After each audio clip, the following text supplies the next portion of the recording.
Самый северный евразийский народ – нганасаны. Они, как и их предки, живут на Таймырском полуострове. Вплоть до 19 века этот народ занимался охотой и рыболовством, говорил на собственном языке, а паспорт его представителям заменяла одежда. Каждый ее элемент и орнамент заключал в себе особое значение. По костюму можно было многое узнать о том, кто его носит. У нганасанов отсутствовала письменность, однако фольклор представлен большим многообразием сказок, былин, шаманских текстов, песен и загадок. В каких домах жили нганасаны и что они ели? Кому поклонялись представители древнейшего народа и к кому обращались за помощью? Сегодня мы расскажем подробнее об образе жизни нганасанов. Друзья, прежде чем мы начнем, не забудьте подписаться на YouTube-канал Ямал-Медиа. Здесь вы найдете много материалов о жизни на Крайнем Севере, о природе Ямала, быте кочевников-оленеводов, а также удивительных и порой невообразимых фактах о нашем с вами доме – планете Земля. Подписывайтесь на канал Ямал-Медиа. Мы начинаем. Название нганасаны появилось в 30-е годы 20 века. Его ввели советские лингвисты, и долгое время ошибочно считалось, что это само название народа. Слово «нганасаны» переводится на русский язык как «человек». Сами же представители народа называли себя «ня» или «ня», что близко по значению к русскому слову «товарищ». Кроме того, часто использовали название рода. Считается, что как самостоятельный этнос нганасаны сформировались примерно к 17-18 векам. Появление нового народа стало результатом взаимовлияния и смешения разных племен, которые проживали на Таймыре – Пясидской самояди, кураков, тидирисов, тавгов и других. К моменту освоения Сибири русскими все эти племена уже были одним народом и говорили на языке самодийской группы. У нганасанского языка есть два говора – вадеевский и авамский. Долгое время он оставался исключительно устным. Нганасанскую письменность разработали в 1990 году. Тогда за основу алфавита взяли кириллицу, которой добавили недостающие буквы. Уже через год была выпущена первая книга на этом языке – русско-нганасанский разговорник. В 1995 году алфавит доработали, и его до сих пор используют, например, в учебной литературе. По данным Всероссийской переписи населения, которая проходила в 2010 году, только 125 человек говорили на нганасанском языке. Все они представители старших поколений, молодежь же использует русский. Однако в некоторых школах полуострова и сегодня преподают родной язык. Например, в Волчанке и Усть-Аваме его учат, начиная с детского сада и вплоть до 9 класса.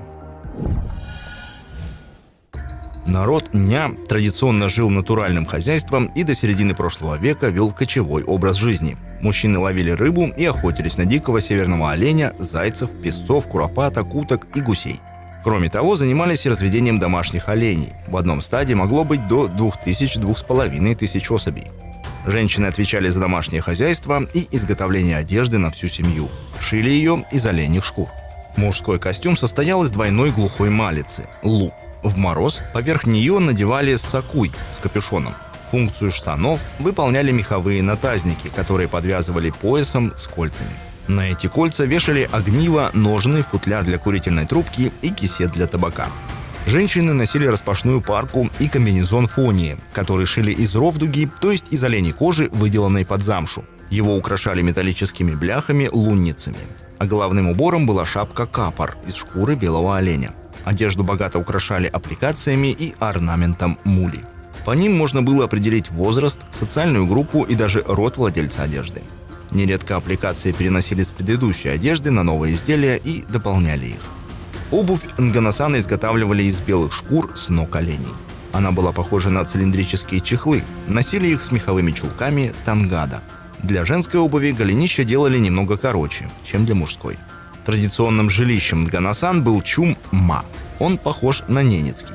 В одном чуме могло жить до 5 семей. В зависимости от количества жильцов определялись и размеры чума. От 20 до 60 длинных шестов покрывали нюками, сшитыми из оленей шкуры. Зимой нюки были двойные, летом укладывали старые изношенные нюки в один ряд. Остов чума укрепляли слоем мха и дерна. В центре жилища устанавливали очаг, над которым подвешивали крючки для котелков и чайников. Место за очагом считалось чистым, и женщинам запрещено было туда наступать. Для них выделялась правая половина чума, а в левой были места для гостей и хранения хозяйственной утвари.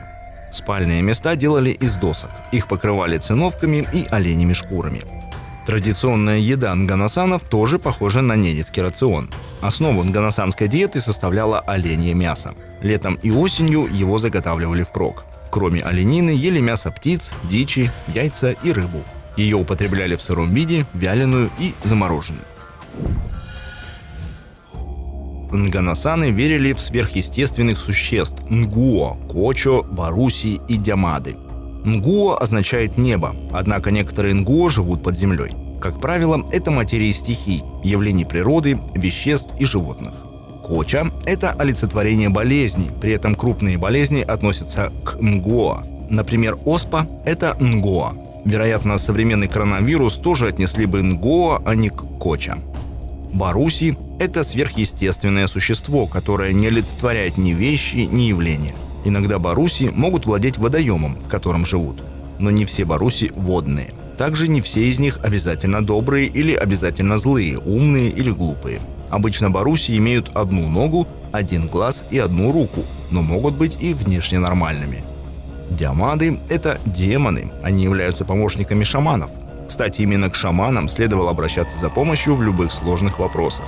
Для лечения болезней, поиска пропавших оленей или предметов, толкования снов или за советом. Шаманы проводят обряды с использованием бубна и специального посоха. В наши дни нганасаны живут в стационарных поселках. Приход цивилизации на Таймыр стал одной из причин, которая повлияла на утрату народных традиций. Сегодня сохранением культуры занимаются сотрудники Таймырского дома народного творчества. Кроме того, в последние годы активно издается литература, рассказывающая об этом народе. Есть фольклорные коллективы, которые хранят традиции этноса и выступают на фестивалях коренных народов. Большое спасибо за просмотр! Если вам понравилось видео, поставьте лайк и оставьте комментарий. А также подпишитесь на канал Ямал Медиа, чтобы узнать больше полезного.